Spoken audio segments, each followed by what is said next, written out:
M news కి స్వాగతం. కడియం మండలం కడియపులంక బుర్రిలంకలో కొలువైన శ్రీ ముసలమ్మ అమ్మవారి ఆలయానికి గ్రామానికి చెందిన శ్రీ విశ్వేశ్వర హైటెక్ నర్సరీ అధినేతలు నక్కా కాశీ విశ్వేశ్వరరావు, రామలక్ష్మి, అమ్మిరాజు, రత్నకుమారి దంపతులచే 20 లక్షలతో నూతనంగా నిర్మించిన రథానికి ప్రత్యేక పూజలు నిర్వహించి మంత్రి కందుల దుర్గేష్ ప్రారంభించారు. ముందుగా 108 కలశాలతో యువతులు గ్రామోత్సవం నిర్వహించారు. ఈ సందర్భంగా జరిగిన కార్యక్రమంలో మంత్రి మాట్లాడుతూ గ్రామానికి ఇదే మొదటి రథం కావడం ప్రత్యేకతను సంతరించుకుందని, అమ్మవారి ఆలయానికి రథాన్ని సమకూర్చిన నక్కా కుటుంబీకులను అభినందించారు. అమ్మవారి దివ్య ఆశీస్సులు ప్రజలపై ఉంటాయన్నారు. అనంతరం రథాన్ని సమకూర్చిన నక్కా వారి దంపతులను మంత్రి కందుల దుర్గేష్ ఘనంగా సన్మానించి సత్కరించారు. ఈ సందర్భంగా నక్కా కుటుంబీకులు అతిథులను మంత్రి కందులతో పాటు బార్లపూడి క్రాంతి, రవికిరణ్ తదితరులను సన్మానించారు. ఈ కార్యక్రమంలో కడియపులంక గ్రామ సర్పంచ్ పాటంశెట్టి రామ్జీ, ఎంపీపీ వెలుగుబంటి వెంకట ప్రసాద్, మాజీ మంత్రి చెల్లుబోయిన వేణు, చంద్ర నాగేశ్వరరావు, మార్గాని సత్యనారాయణ, ఏడుకొండలు గడ్డి నర్సయ్య, యాదాల సతీష్ చంద్ర, స్టాలిన్, ఆదిమూలం సాయిబాబా, నాగిరెడ్డి, సూర్య, రామకృష్ణ, బొరుసు సుబ్రహ్మణ్యం, పెద్దిరెడ్డి శ్రీనివాస్, గడ్డం శివ పలువురు పాల్గొన్నారు. ఈ రథోత్సవం కార్యక్రమానికి విచ్చేసిన అందరికీ కూడా నమస్సుమాన్యులు తెలియజేస్తూ, ఇంచుమించుగా ప్రతి సంవత్సరం కూడా గడిచిన ఒక దశాబ్దం కాలంగా నేను ఈ కార్యక్రమానికి హాజరవుతూ ఉన్నాను. పదవిలో ఉన్నా లేకపోయినా కూడా మీ అందరి కుటుంబ సభ్యుడిగా ఈ కార్యక్రమానికి ప్రతి సంవత్సరం హాజరవటం అనేది నాకు ఒక సాంప్రదాయంగా, ఆనవాయితీగా వచ్చినటువంటి అంశం. ఈనాటి ఈ కార్యక్రమానికి విశిష్ట అతిథులుగా పాలుపంచుకుంటున్నటువంటి పెద్దలు మార్గాని సత్యనారాయణ గారు, అదేవిధంగా వైఎస్ఆర్ కాంగ్రెస్ పార్టీ నాయకులు చంద్ర నాగేశ్వరరావు గారు, అదేవిధంగా ముద్రగడ, అదేవిధంగా బార్లపూడి శ్రీమతి క్రాంతి గారు, వారి భర్త శ్రీ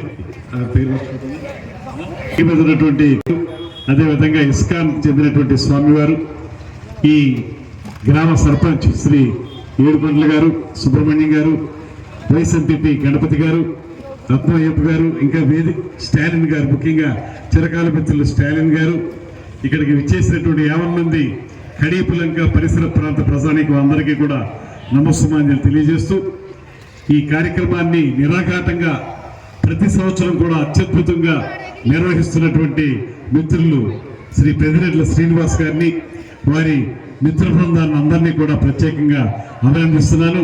ముఖ్యంగా ఈ ప్రాంతంలో పుంతల ముసలమ్మ అమ్మవారి యొక్క రథోత్సవం కానివ్వండి, అదేవిధంగా ప్రతి సంవత్సరం వారు నిర్వహించేటువంటి అనేక రకాల ముగ్గులు పోటీలు కానీ, ఇతర పోటీలకు కానీ సంబంధించి ఈ బహుమతి ప్రధానోత్సవం కార్యక్రమం కానివ్వండి, ఇవన్నీ కూడా ఈ ప్రాంతంలో మాత్రమే కాకుండా జిల్లా యావత్తు కూడా మంచి పేరు ప్రఖ్యాతులు సంపాదించుకునే విధంగా ఈ గ్రామస్తులు కానీ, పెద్దిరెడ్ల శ్రీనివాస్ గారు కానీ, వారి మిత్ర బృందం కానీ చేస్తున్నటువంటి ఈ కార్యక్రమాన్ని మనందరం కూడా ప్రత్యేకంగా అభినందించాల్సినటువంటి అవసరం ఉందనేటువంటి మాటని ఈ సందర్భంగా తెలియజేస్తున్నాను. దాంతోపాటు ఈరోజు రథోత్సవం కార్యక్రమం 4 గంటల 5 నిమిషాలకు అన్నారు, అందువల్ల ముందు వచ్చాం. కానీ ఇప్పుడు 5 గంటల 5 నిమిషాలు అంటున్నారు. 4 గంటల 5 నిమిషాలకే ప్రారంభించినట్లయితే కొంత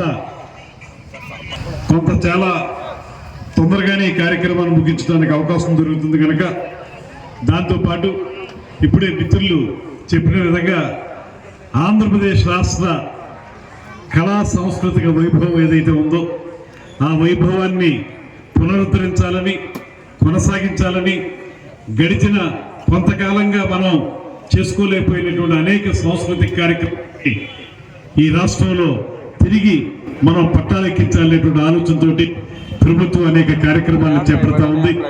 అందులో భాగంగా ఇందాక మిత్రులు చెప్పిన విధంగా నేను సాంస్కృతిక శాఖ మార్చునిగా ఈ కార్యక్రమంలో పాల్పంచుకోవడం అనేది ఆ పుంతల ముసలమ్మ తల్లి నాకు అందించినటువంటి ఆశీర్వచనంగానే నేను భావిస్తా ఉన్నాను. అటువంటి కార్యక్రమంలో అవకాశం కల్పించినటువంటి 50 మంది మిత్రులందరికీ కూడా ప్రత్యేకమైనటువంటి ధన్యవాదాలు తెలియజేస్తూ, ఈ కార్యక్రమాన్ని ఇదే విధంగా కొనసాగించాలని, ఇంత అద్భుతంగా ఈ కార్యక్రమాన్ని ముందుకు తీసుకెళ్ళడానికి ఈ కమిటీ వారు చేసే ప్రయత్నాలు సఫలీకృతం కావాలని మనస్ఫూర్తి 10 సంవత్సరాలు 100 సహస్ర వసంతాల పాటు ఈ ఉత్సవాలు ఇలా ముందుకు సాగాలని మనస్ఫూర్తిగా కోరుకుంటూ సెలవు తీసుకుంటున్నాను. అందరికీ నమస్కారం. వేదిక మీద ఉన్న పెద్దలు కందుల దుర్గేష్ గారికి నా నమస్కారాలు. అలాగే పెద్దలందరికీ కూడా నేను మనస్ఫూర్తిగా నమస్కారం తెలియజేసుకుంటున్నాను. నన్ను ఈ కార్యక్రమానికి ఆహ్వానం ప్రోత్సహించిన నక్కా కాశీ విశ్వేశ్వరరావు గారికి, అమ్మిరాజు గారికి నా ధన్యవాదాలు. ఈ రథోత్సవాన్ని సొంత డబ్బులతో ఇచ్చి చాలా గొప్ప కార్యక్రమం చేశారు. అలాగే ప్రతి సంవత్సరం ఇలాగా చాలా బాగా జరుగుతుందని విన్నాను. నేను కూడా ప్రతి సంవత్సరం రావాలని, పిలవాలని కోరుకుంటున్నాను. మరొకసారి అందరికీ నమస్కారాలు. మరిన్ని తాజా వార్తా విశేషాల కోసం M News ని సబ్స్క్రైబ్ చేయండి, మీ మిత్రులకు షేర్ చేయండి.